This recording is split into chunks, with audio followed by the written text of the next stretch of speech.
Welcome back to another week of Kernel at the Buzzer. I'm your host, Kai McClelland. Before we start today's podcast, we want to remind you that everyone's opinions today is their opinions only, and it does not reflect the entire Kernel.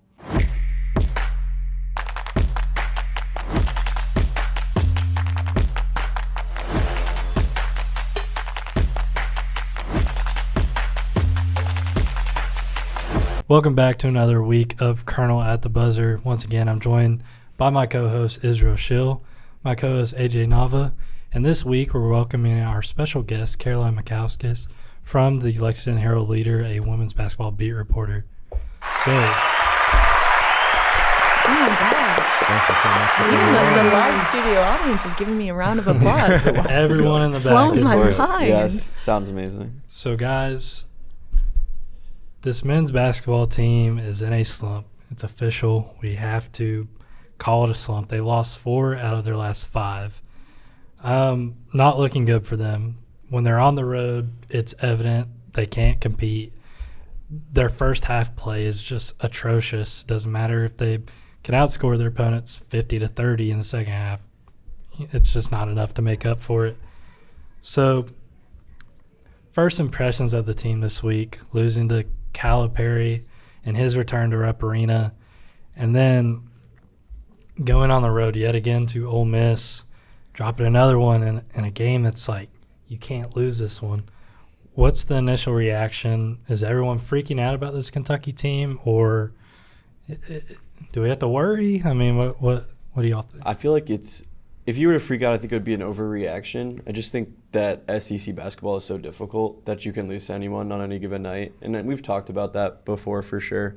I also think in this specific matchup, I just think the Kentucky players didn't have as much at stake maybe as some of the returning Arkansas players and Cal coming into this game.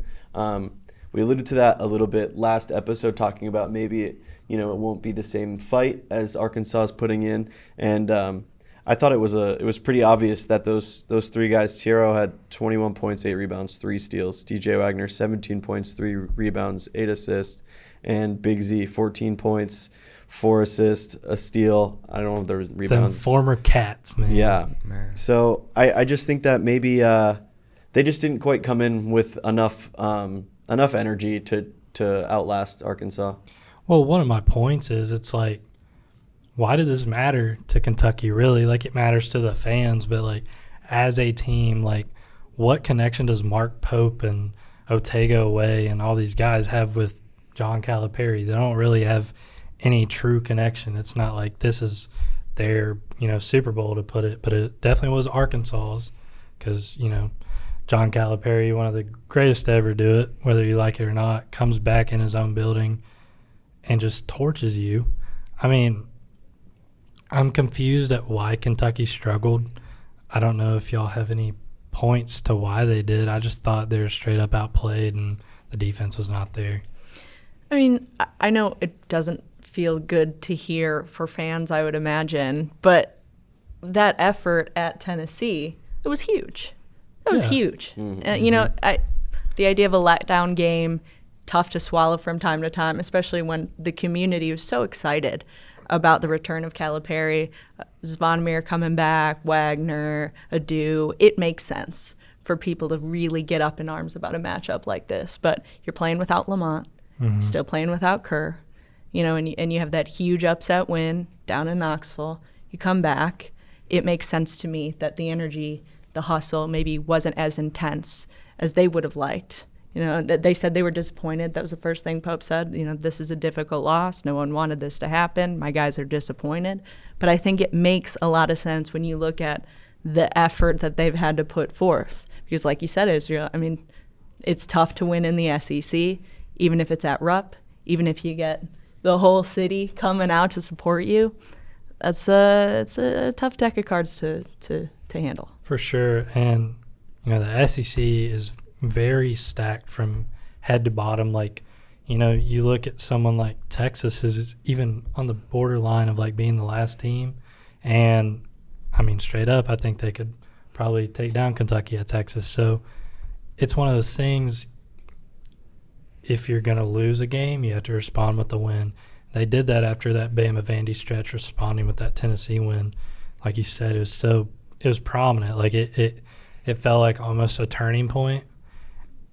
You're expecting that Arkansas game to be a blowout, really. Like you know it's probably going to be a little closer than anticipated. Like Kentucky's not going to win by like 15 or 20, but everyone at Rupp, everyone across the nation was probably assuming Kentucky would win that game, and they got blown out of the water. So, I mean, that's just how it is sometimes. I mean, it was really because of, being back in Rupp, that feeling took over the former Wildcats.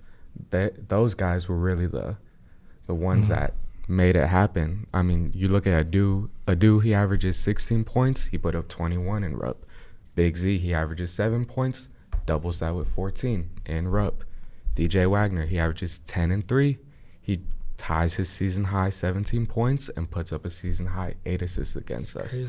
You don't just put up season highs against your former team and say, I got lucky tonight. It was the energy. It was being back in Rupp. And something kind of poetic about DJ Wagner's stat line is that his career high is 19 points.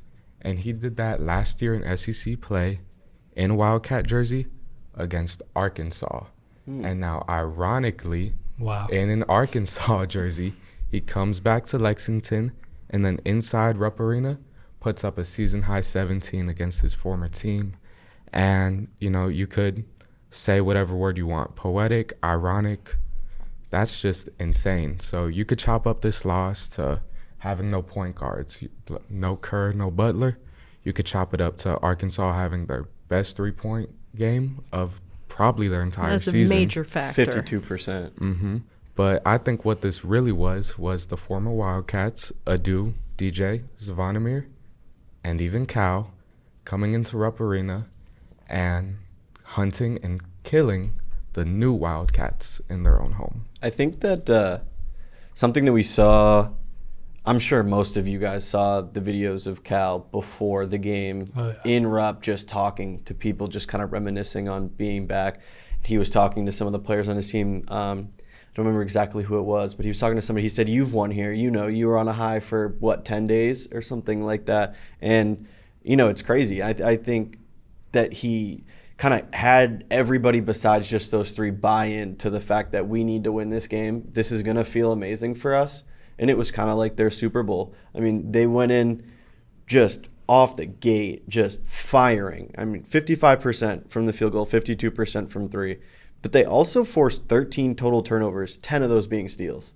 And so they weren't just too, like it was they weren't just there to light it up. I mean, they were there to play as hard as defense as they possibly could. And the thing that upsets me is the fact that it was at Rupp Arena. If it was, on the road against Arkansas, obviously, like, you don't want to, you're going into that game almost thinking, like, gosh, that atmosphere is going to be crazy because the fans are going to back Cal up. You're at Rupp. I don't think there's a person not booing Cal. Maybe there's some people like, oh, he's back. It's sweet. But most students were booing him. Kentucky before that game was 11-1 at home, and your only loss is to number 4 Alabama.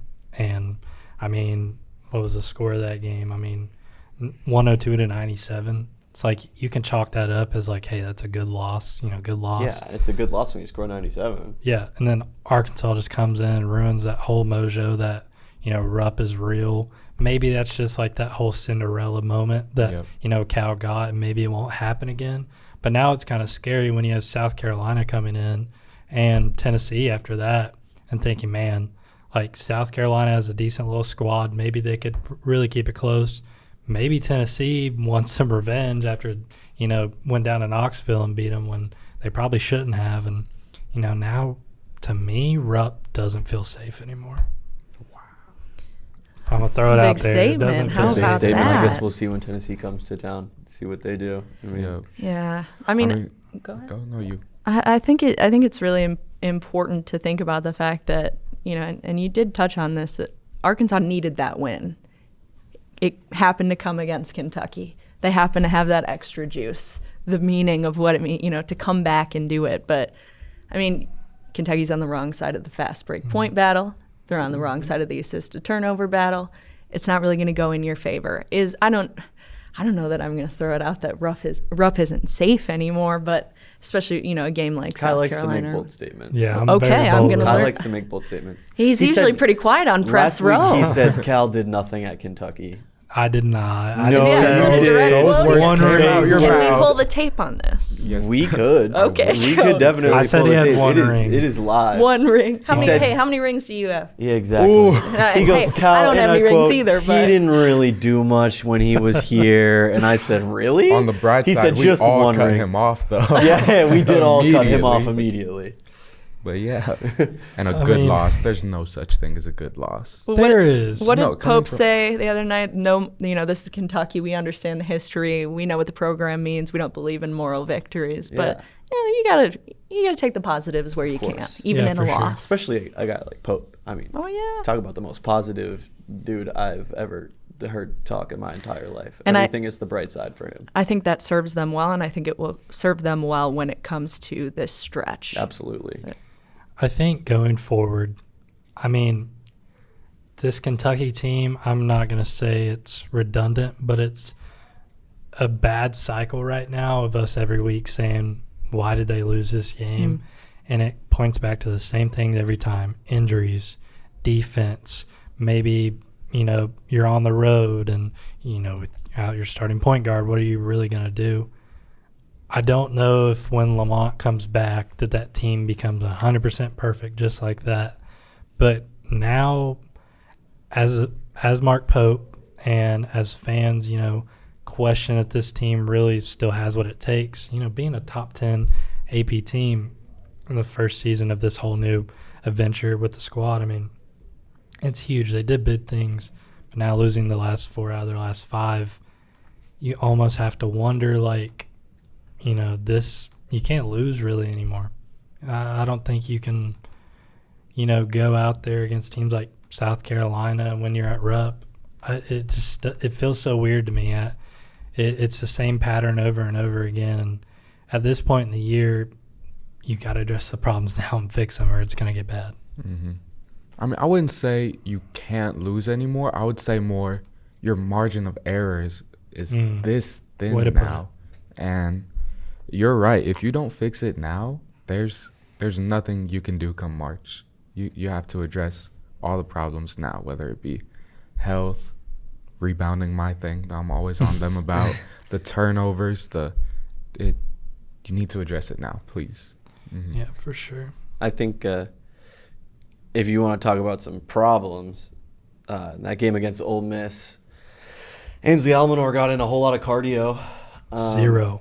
15 minutes, 0 points, 0 rebounds, 0 shots, 0 anything. I mean, useless. 15 minutes. They decided to put Andrew Carr in, started to get his way a little bit, but at that point I think it was too late. I think they should have pulled Almanor earlier to put Carr in to maybe give them a chance when they tried to go for that second half comeback that they fell short of. I think it would have been better with, some useful minutes.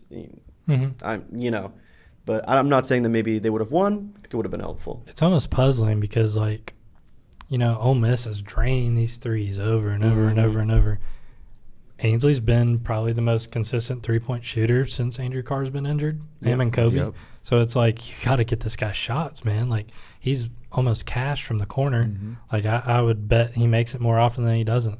So, those game plan issues, I understand you're down a lot and you can't, lean on, a bottom of the bench role player who's now in the starting lineup due to injury. But, when your guys are hot and, someone's very consistent from deep, I think you got to just drop those shots. Call play for the guy. Yeah, please. At that rate, when you're down 12 on the road and you have 7 minutes left, I would think you'd want to draw up a 3-point play or something out of that break to, ice it a little bit and give you some momentum. Try something. Yeah. Try something new that you haven't done yet, but we just didn't see that in the Ole Miss game. It was almost like a little reminiscent on Cal when a lot of the stuff that would go wrong in games wouldn't really get addressed at halftime or going into the second half. of the second half. It's college basketball is so weird. Gosh, don't get me started on Cal not fixing the game plan halftime last adjustments, season. none. Like that was non-existent with Cal, and it was almost similar that last game. It maybe not no halftime adjustments, but I don't know. It didn't seem like the team came out with any different style of play necessarily. Mm-mm. But the shots started falling. And that's really what all that matters at the end of the day. It's almost just like that Vanderbilt loss. Like, you got so, worn down the first half. And the second half, Yeah. you score 50 points. But, You don't wanna you're down have to- 20. You can't win. You don't want to have to pull yourself out of a hole every time you need to win on the road. Shout out my North Carolina Tar Heels because they do it every game. And Kentucky's turning into them very slowly. You'll always find a way. Always find a way. What is this, the International. second, third time you brought up Tar Heels? And Well, You last guys week- need a counter. Yeah. Last we week I should. came back. I had one in there, right? Yeah, Literally, Tar Heel like, counter. Yeah. I came in right from Pittsburgh and started this podcast last week, so I had to mention it. Yeah. but- you had Yeah. to. The Kentucky Tar Heels, they're losing conference Yeah. games. Man. Fans are going to love that They're, one. Yeah, they're going for down real. at that first half, and they can't, finish the game out because they're down 20 at half. It's becoming a trend to say. But moving forward, we have the South Carolina game. I think we'll all agree here at this table that it's a must-win at this point. Absolutely. You can't drop to 4-6 and lose to South Carolina because, frankly, that could completely take Kentucky from top 10 to, they're unranked now. I mean, that would not be a good look. A loss would put them bottom 3 in the SEC probably because, they Arkansas, right now, Texas. Arkansas and Georgia are both under them who would have the tiebreaker. Yeah. Texas we haven't played yet. Oklahoma would actually be one below. So we'd be 4th. But not where they from the want to bottom. be. at Not where all. they want to be. 4th from the bottom. Not where you want to be emotionally if you lose at home again. Mm-hmm. It's horrible. There's stuff to look forward to, though. And For sure. like I said, there are positives to take away from that game. Let's talk about Amari Williams. Triple Right? double. Amazing. Chelsea FC supporter Amari Williams. CFC supporter. Big win on Stat Monday for over you all. West Ham. Oh, wow. Wow. Needed the win. Ball That knowledge 2-1. right there. Mhm. That's ball knowledge. Listen, I also have some ball knowledge to spit. Okay. The most assists by a 7-footer in Kentucky basketball history. 10. Really? Really? The record was Shout out 6. The Amari record was Williams. I mean, Uh-huh. it was only the 4th triple-double in Kentucky men's basketball history. Wow. So, Which is awesome. which is crazy That's to think amazing. about. Can you do that and win, though? Clearly Please, not. next game, we need Clearly a not. triple-double. We need a win. Well, he's consistently stepped up, particularly He in has. SEC play. Him, Jackson Robinson, I would also say, has really, especially since that Mississippi State game, that's been great. He's been super consistent, and that's something to lean on, something to Yeah. be Jackson- confident in. Jackson Robinson is somebody that we talk about a lot on here. He's a roller coaster, man. And 'cause he's he been has- consistent. but- He Because has he's been. was very inconsistent to start the season, coming in as maybe the best shooter in the country, just goose eggs for the first few weeks, and then comes in, gives you like 33 out of nowhere, hits like 7 threes. You're like, whoa, what? And then, Yeah. goose eggs for another few weeks. He was and then- supposed to be the guy. I mean, Yeah, and so something that I said is that I think Jackson Robinson is the sole factor of whether the Cats win or lose an SEC matchup. And I think that was originally my thought process, maybe less of now in these last few games, but originally it was when he was putting on a good performance, they were winning, and when he wasn't, they were losing. And it was just like that every time. He's the key. He's the key. And he's settled in. It Absolutely. took him some time. He's now there. Better late than never, I would imagine fans are saying. I'm fans sure, are thinking. yeah. So lean on that. That's there. Yeah. So this week we have a little bit of a different game. Obviously, still name that player. I'm the champ. He has won once out of 3. But he is the reigning champion. There you go. Sure, we'll go with that. So as opposed to a picture, stat line, or the various things that we've done earlier this season, I have a random stat trivia question Ooh. that I just did some searching through ESPN's stats, some basketball reference stats. Okay. Did some searching, and I got some questions for you all. All right, let's see it. So if Scary. you are ready, I'm going to go to the first one. Who leads the Kentucky men in points per game during conference play? Ortega. Ortega is Is a good it guess. Jax Rob? It is Jackson Robinson. Jackson Robinson. Really? Wow, we were Leads just the talking SEC in about points per him. game. I know that was a perfect How much per segue. game? I believe he's at 16 or 17 Way to Okay. go. in the conference. Bang. Good Yeah. job, I would baby. also Good like job. to mention, in the first time in game show history, I got the first point. I believe this is your first point. Hey, let the Ever. record Oh my reflect God. that. Is this Maybe First his point first overall? point It's my ever. Oh, Maybe edit that out. second. Don't tell them Oh, that. I'm telling them. No. That's gonna be our social media Wait clip. a That will be minute. the AJ gets social his clip first this point week. ever. Yeah. People are going to be so excited People for are going to you. be so happy for you, AJ. This is going on my personal page. Yeah.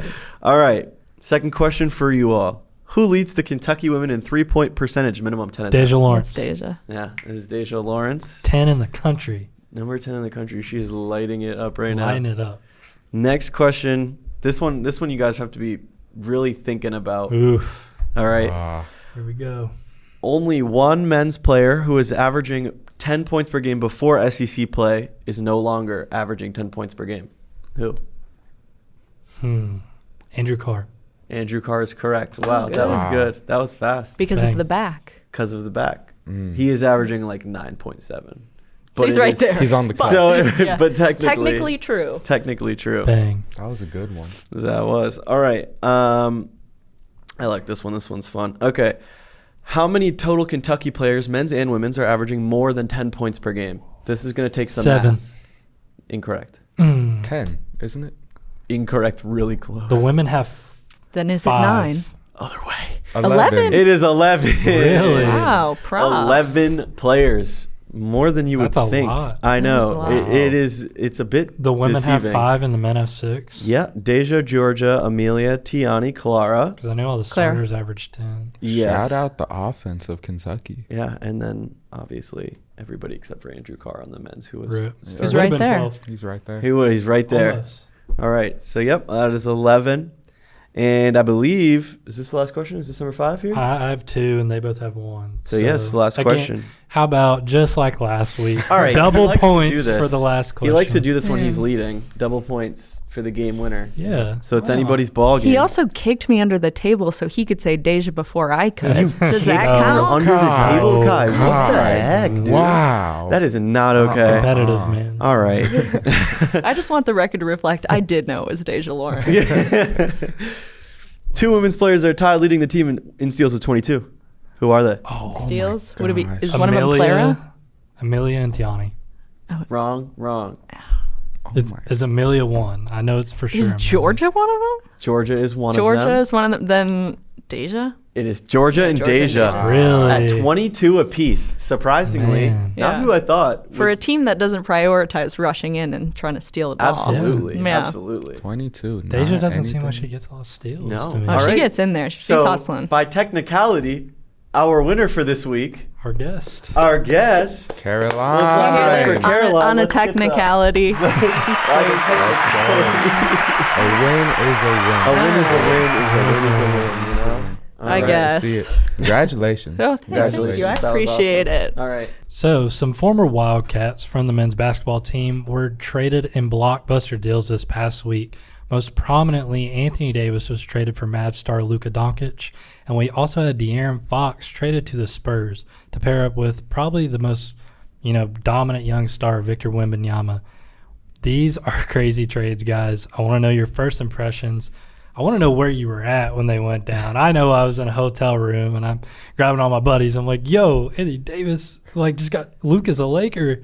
So, guys, first impressions. What are we thinking about these trades? I'd like to start, if that's okay with you all, because I personally think, we'll start with De'Aaron Fox. We'll wait to get into the meat and potatoes of this, because I do think the De'Aaron Fox trade was a really good trade for the Spurs. I think that the potential for that team going forward is ridiculous. I mean, that is Shaq and Kobe. That is just like it. You're getting a huge center who is amazing. I mean, he can space the floor. He's not better than Shaq, but plays a different style. He spaces the floor. He can shoot the three. He can drive. He's blocking shots. He's doing everything on the floor. And then you give him the fastest guard in Who the can NBA. also do just as well defensively as Victor Wembanyama. Maybe not blocking shots at the rim like him, but he's fast. He steals the ball.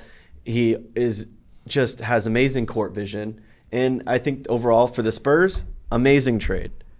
And Kings, Don't overlook how De'Aaron Fox is now going to be mentored by the one and only Chris Paul. This is true. We saw the what point happened. guard. We saw what happened when Chris Paul mentored Shea. MVP candidate now. MVP candidate. Who knows Probably the best guard in the league now. Yep. Who knows how that's going to work out for De'Aaron Fox? Yeah, I can only see good things moving forward. Real quick, just I know we're mostly focusing on Kentucky and De'Aaron Fox. The Bulls must be like a cursed franchise or something, because since the 90s, you had Derrick Rose, and then he tore his ACL. Jimmy Butler, and whatever the heck's going on with that guy now. And you had Zach LaVine come in, play great basketball, failed to build anybody around him. He had a great time building the culture there. And then you send him away for like A bag of really potato not chips. Zach Collins, Trey Jones, Kevin Huerter. Sure, there's your shooter to replace him. But Yeah. and you at least you get your own 2025 pick back. Yeah, I mean, hey, taking off my Kentucky women's basketball beat reporter hat and putting on the, hey, I was raised in the Chicagoland area and born in 98, so I didn't get to enjoy, the good times. Yeah. I didn't get to experience them. This has been my whole life. I'm not going to tell you I'm surprised, because I'm not. Yeah. And I'm not going to tell you that it feels good, this one, because it doesn't. And somehow it just never feels like it's going to get better. I don't really know. That's kind of where I'm at with that. The team was like so stacked too at one point. Like That's how it felt. Yeah, Lonzo, Caruso, LaVine, Well, DeRozan. The thing all-star with Lonzo seasons. is Like, the injuries, and so it was really Yeah. hard for him to develop early on in his career because of whatever was going on with his knees. They just stopped being knees. Yeah, and Levine had some injury stuff. Yeah, and he was struggling a lot. And Caruso, too, if I remember correctly. He had Dog, some by the And way. then the Dog. coaches Caruso's a suck. dog. Yeah, I he love rocks. Alex Caruso. Non-biased sports fan Man. take on Alex Caruso. The witchcraft they did for the 90s is really just coming back to bite them. Yep. and Well, when you have maybe- some of the best players of all time, Yeah. everybody's showing up. That's going to be, That coaching as staff. a Patriots fan, that's going to be us for the next 20 years. We're going to be the new Bulls. We're just like Of the winning NFL. forever and then just horrible. Reverse paying your dues. Yeah, basically. And now yeah. maybe the Kings are cursed because they get two former Bulls reuniting with LaVine and DeRozan. Yeah. Mm-hmm. They got a snubbed All-Star with DeMontis Sabonis leading the league in rebounding. He's Snubbed not an All-Star. somehow. 100% snubbed All-Star. Got Shout Malik out Monk Lithuania. there. Yep. Got Shout- Malik Monk, the other Wildcat. So, traded a Wildcat for a Wildcat. It's fine. Malik Monk will take his step up. Meat and potatoes, man. Meat and potatoes. Luka is a Laker. I mean, seeing those pictures of LeBron, Bronny, and Luka Gross. on the same bench in Gross. yellow gear is just kind of like, it feels like a video game. It does. It feels like I was tired of playing with D'Angelo Russell, and I made a big old trade to the Mavs to get Luka on my team. And I think I've seen a forced few it to happen. Kenny Beecham videos of this happening for sure, and just like a team rebuild. Yeah. Like on 2K. I mean, that phrase, Luka is a Laker, I think I said that phrase 200 to 300 times that Saturday night. Just, it was, You were looking in the mirror. You were shaking your head. You couldn't believe it. I was at my friend's apartment about to fall asleep, and then my phone At starts midnight. ringing at midnight, I was already sleeping. and Bro woke up to it. I didn't wake up until the next morning and text from my friends, WTF, oh my God, what's happening? And I'm like, what are they talking about? And I'm like, I woke up the next my morning goodness. thinking I dreamt the entire thing until my homegirl showed me videos of me at 3 a.m. just going, Luka is a Laker. And I was like, Yeah. it wasn't a nightmare. Luka's It was a Laker. real. Yeah, there's definitely a lot of shock value there. I think some fans have been very ignorant saying that Anthony Davis is injury prone, because to be honest with you, he's missed like 3 games in the past 2 years. He's past that mark. However, now he's 31 years old. Now he's not the bright young star that Luka is. He's not 25. He's not no spring chicken. So when you're trading for a guy that caliber, yeah, Anthony Davis is, I mean, probably the best power forward in the league. Outstanding defender. yeah. Outstanding Yep, That's what defender. they wanted. Defense wins championship. Can score, can rebound, really can do everything on the court.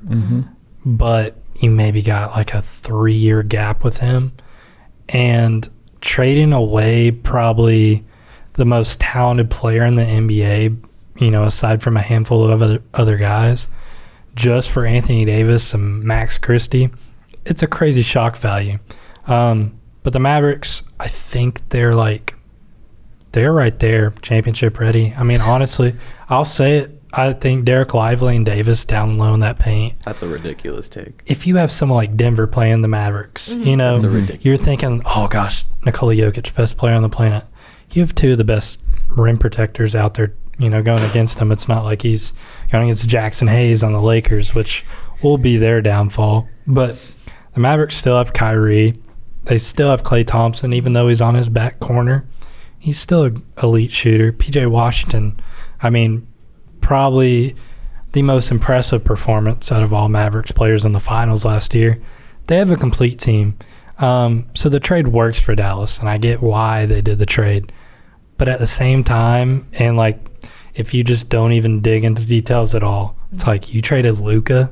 That's just what it comes down to. It's like, as somebody who was a Celtics fan when Jason Tatum got drafted and seeing Luka come in around the same time, and there was always a discourse between, are these the two best players for the future for the NBA? Are these going to be the stars?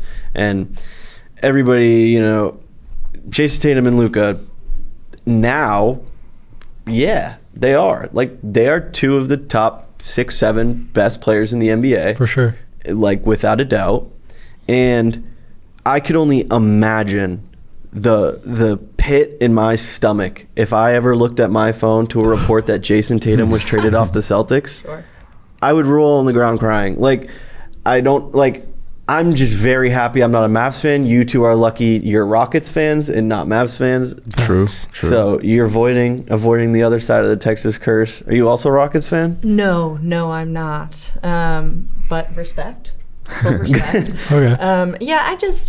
I think if you take a step back even further, that idea of passing the torch from one legend who spent his entire career in Dallas, Dirk, to another in that one season of overlap, and that video of them hugging. I know you guys know what I'm talking about. Of course. And how special that was. And, this is a young guy, top of his game, I think, best scorer in the NBA right now. I would agree.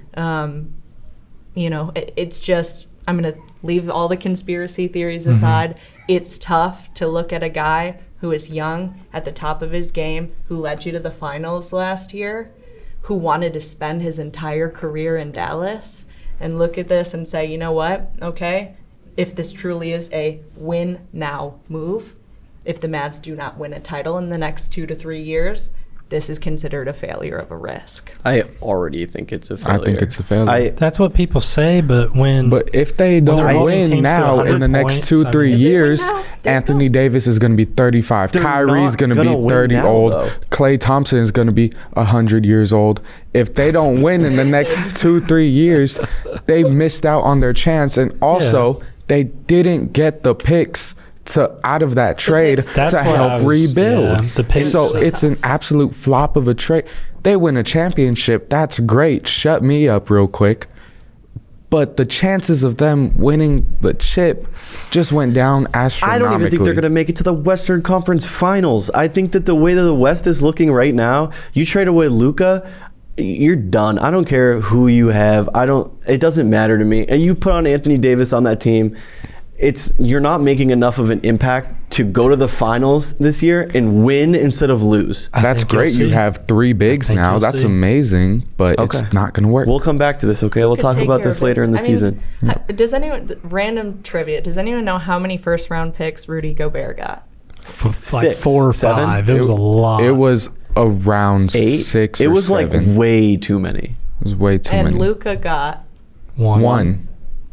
And how many did I didn't even think about the De'Aaron Fox trade? It was 2. It was 3 in total of the 3 teams at the end of the day, they're probably assuming Anthony Davis is worth 3 or 4 or 5 first round picks, which which you could say is true, but still don't know if I'd be willing to give up. I think in my opinion, it's more of like Rob Pelinka was the big brother that told Nico, the little brother, hey, give me $5 of your allowance, but don't tell mom. Yeah. That's what this was. I like that analogy. Again, now though, it happened, and we can say what we want, but it's done. Yep. It's Luka, poetic. man. It's poetic for Luka. I think he's going to take it in stride because, talking on his media day about Kobe, and he relived that moment.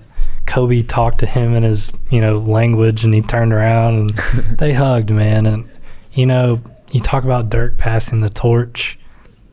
I'm not going to dare make a comparison, but this is like the new generation's Kobe. You have LeBron, Jordan, Kobe. Luka could 100%. That's Jason Tatum. 100%. No, it's not. Oh, no, it's come not, on. Jason. Stop bringing up the Celtics. You've brought it up too many times. Either way, you Luka- Boston fan. We're talking about the NBA. What am I supposed to do? Stay on the trade got nothing to topic do of with the Kentucky. Wildcats and the Lakers. Stay away from the East Coast. But if you really think about it, though, Luka mentored by Kobe and now LeBron on his same team playing with him, that's two of the greatest ever in his back corner, It's Absolutely. a lot of wisdom.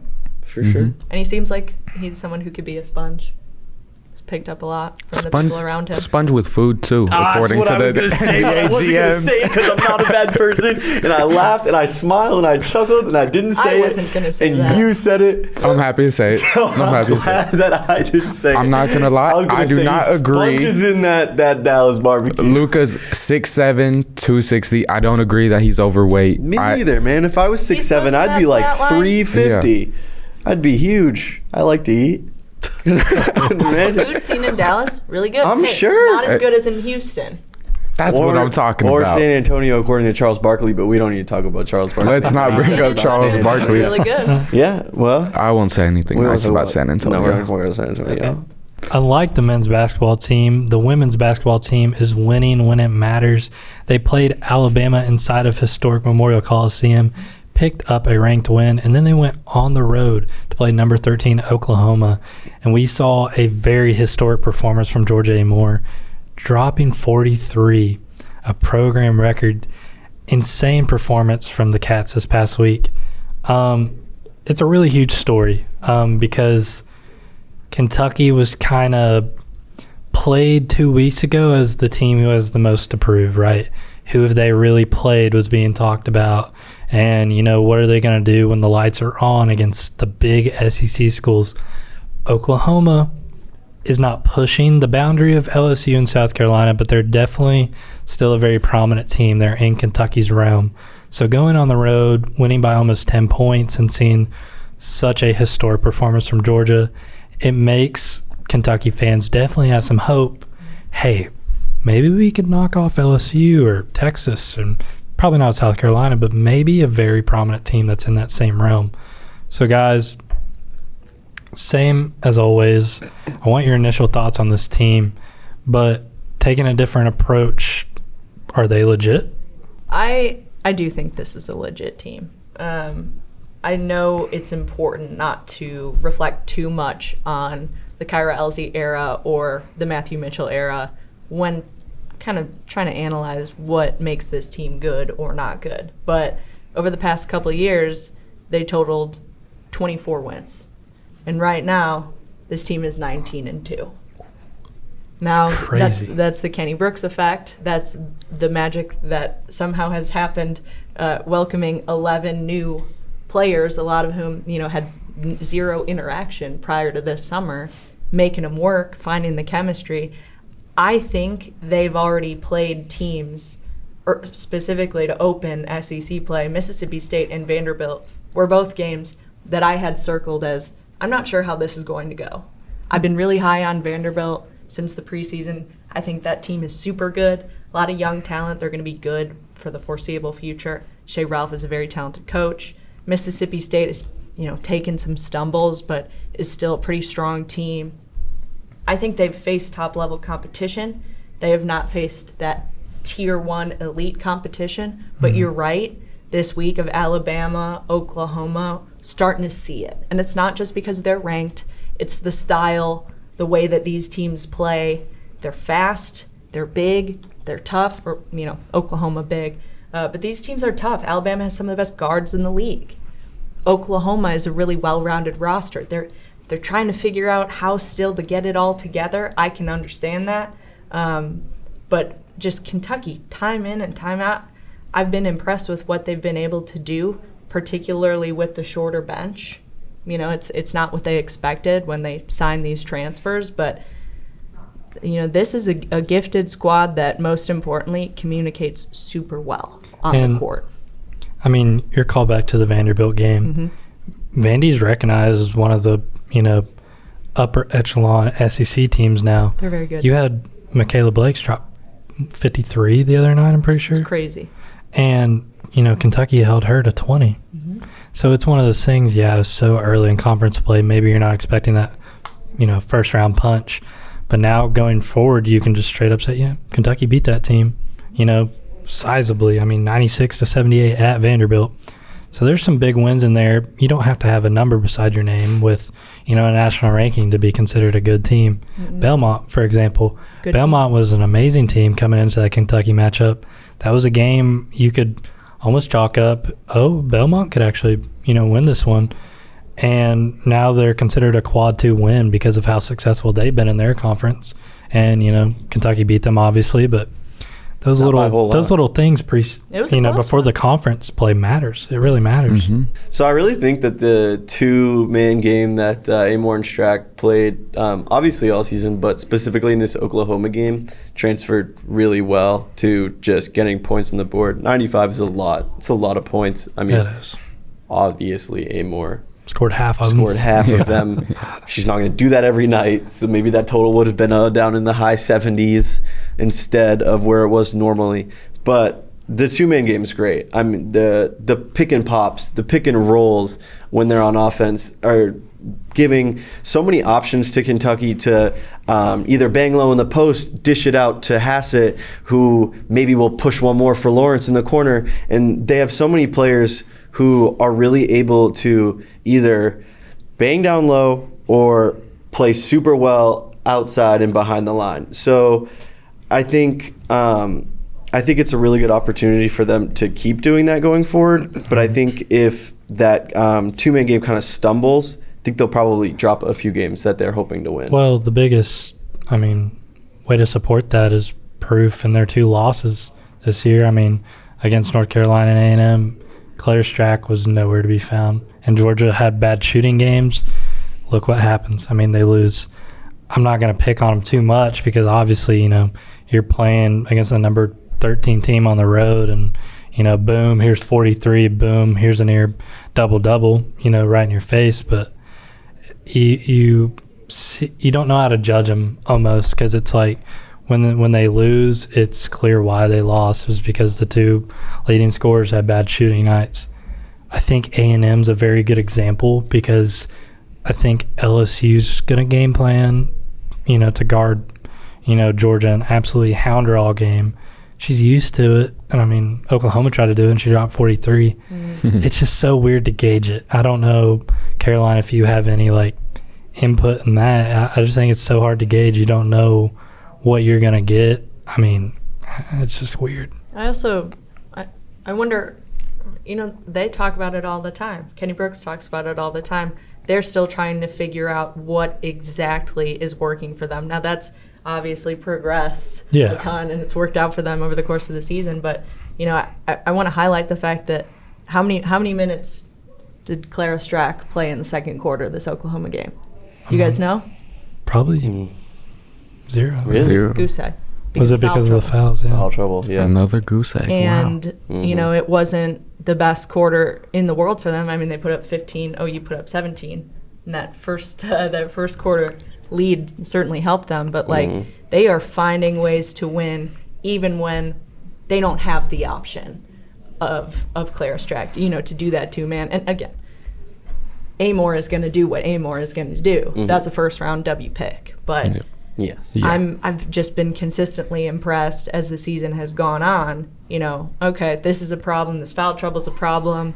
We got to get more of the bench involved. That's a problem. How are they going to, respond and react? And I really I asked Kenny Brooks after Oklahoma, they had that stretch where immediately going into the third quarter, Oklahoma kind of found its footing first. Put together 8 straight points. Kenny Brooks calls the timeout. He says something to him. They come out 13 unanswered. I said, "What did you say?" And he said, "I just brought up Texas A&M and how when the shots didn't land, the energy kind of got sucked out of the room, right? Yeah. Yeah. They couldn't keep up with that. And it wasn't, oh, we're discouraged. It wasn't the energy, they didn't want to put it forth. It's just, it was hard when it's not going in. You're seeing it not go in. It kind of snowballs. Against Alabama, it was like very similar because obviously Georgia had a horrible first half against Alabama. Well, horrible for Georgia standards. I wasn't going to say horrible for Georgia standards. I will retract that statement. She didn't do great. I mean, this game she was below her averages.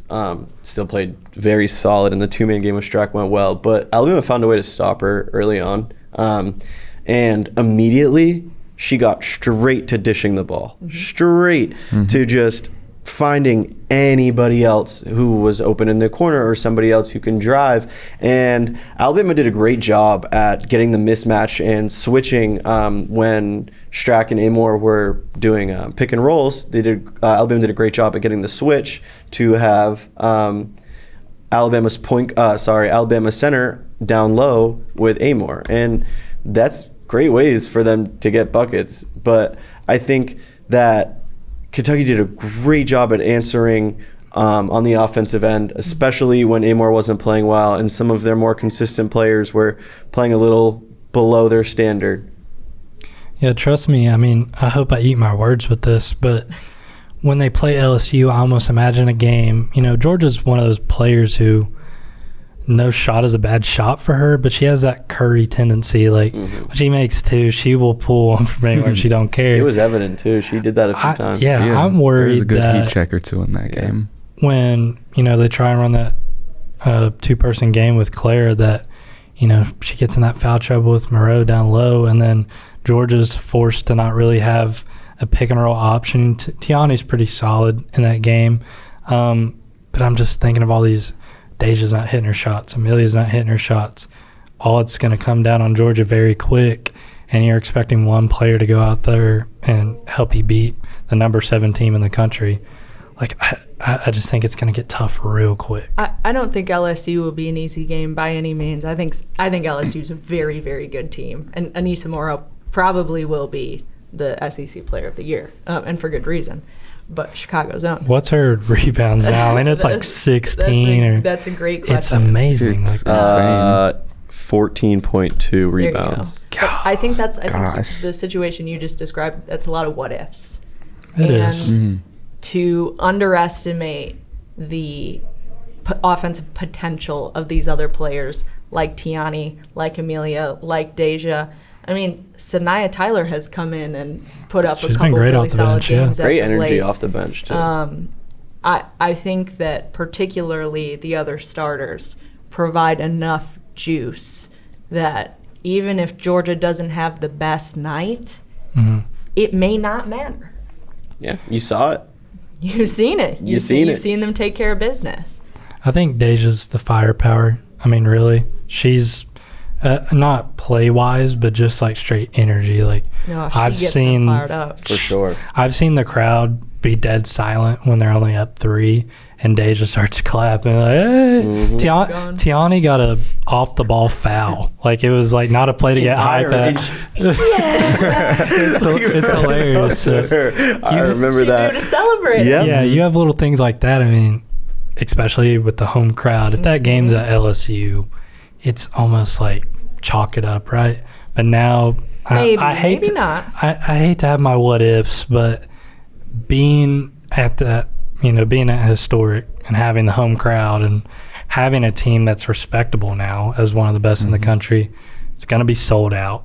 We've talked about all of what they're doing now, how Georgia is just our powerhouse, and I think we can't continue to rely on Georgia to be the number one, and when all the other players aren't on their game, have all that fall back to Georgia. We need to get better. Kentucky needs to get better at developing the bench, because if you look at the drop-off in minutes, it goes from all the starters averaging 28, 32, 36 minutes to Sanaya Tyler averaging 12 minutes a game. And it takes a toll throughout an entire season when you're consistently relying on your starters to do most of the work. I'm not saying Sure. 70%, 90, 95% of the work. Like Notre Dame, I mean, really is the only other school that plays similar to that, like all 5 starters out on the court and then, maybe 2 And I know bench players. It's not necessarily their fault, though. They're injury-ridden. Yeah, Their they have, like, 2 injury, big I know injuries. that, but I'm saying in the future, it's okay for regular season. It's where the Kentucky team is winning amazingly, but come March Madness, this is going to be a huge problem. Oh, yeah, for sure. And Because there seems like South Carolina playing 8 players off the bench, and it's like, Yeah, you can't and beat they're it. all you can't beat it. just as good as Kentucky starters. Hey, if anyone here or watching is interested in reading 3,200 plus words on this exact topic, I wrote about this at the end of January, and my lead is, and I think it's an important one, Kenny Brooks' regular rotation included 6.5 players the year Virginia Tech reached its first Final Four. 6.5. So that's just Coach Brooks. That's just Coach Brooks, maybe. He was put in that position due to injury, due to other things going on with the roster. And, that team did feature Georgia Amore and the great Liz Kitley. You're not going to have those players every time. But I do want to have it on record that not only is it possible, it's possible for him, and he has done it in the past 5 years. Who stepped up for Liz? Claire Strack. Mm-hmm. There you go. But come 2-3 years' time, you're not going to have Georgia anymore. You're not going to have Next Georgia year. next year. Well, yeah, she's gone. Oh, yeah, next year. 2-3 years, I don't know where that came from. But when you don't have Georgia, are you still going to rely on these small bench minutes? It's going to be tough. We'll see. And is it going to work? Next year, both Jordan Obi and Dom Perova will be healthy. Knock Hopefully. on wood. Hopefully. Things work out the way they should. And then, you won't be in this situation. Obviously, it's kind of how the chips fall, but it's a special situation, and they're making it work right They're now. making the best of it, Yes, for sure. indeed. Thank you for watching and listening to another week of Kernel at the Buzzer. If you made it this far, please comment your favorite Kentucky player. It can be men or women's. We just want to know who your favorite Kentucky player is. Make sure to check us out at KY Kernel Sports on X, and make sure to check us out at kykernel.com as well. I've been Kai McClelland, your host, and we'll see you next week on Kernel at the Buzzer.